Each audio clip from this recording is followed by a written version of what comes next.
So we'll move on now to the next phase in this task, and let's just tick off where we've been so far. We've looked at functional requirements, what the application should do.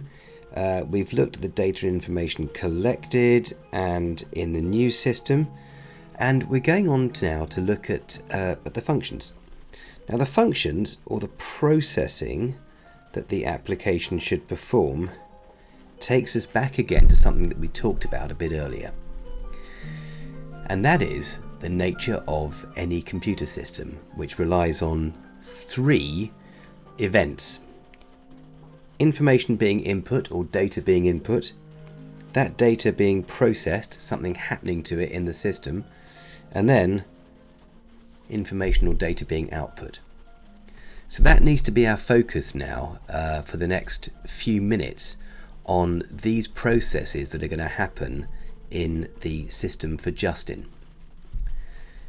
We talked before about the idea of booking a table, and again, data. The data you input is the time and the date.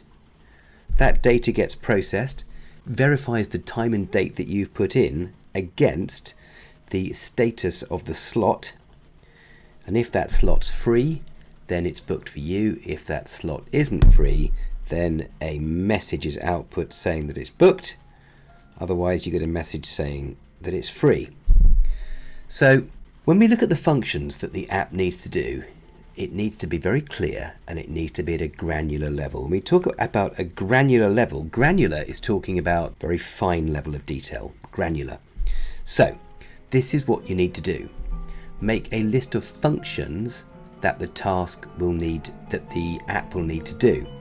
The functions that it will do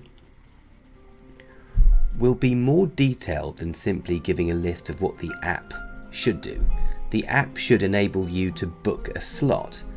That, if we go back to this point here and we look at the very start of this, we said that you should say what the app should do.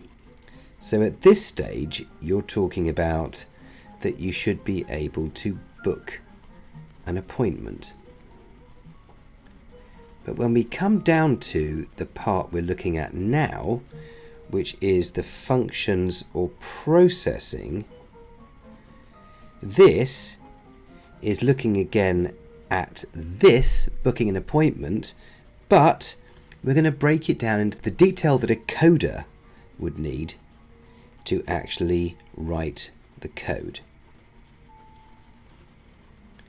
And in our case, we know that going back to here, we are talking about that this is the input, this is the process, and this is the output here.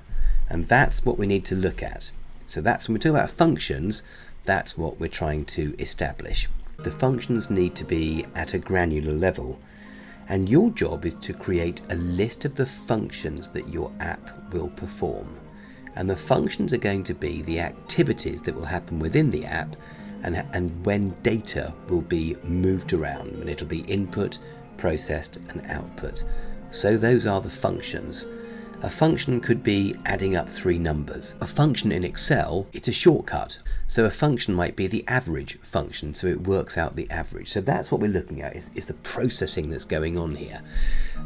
It's really important you get this list right, and if the list is complete, everything else after this becomes really simple. So that's your next job, is produce that list. Once you've done that, you then need to look at the outputs. So we've done the inputs, we've done the functions, the processing that's happened, and now we go to the outputs. What information will Justin get out of the system?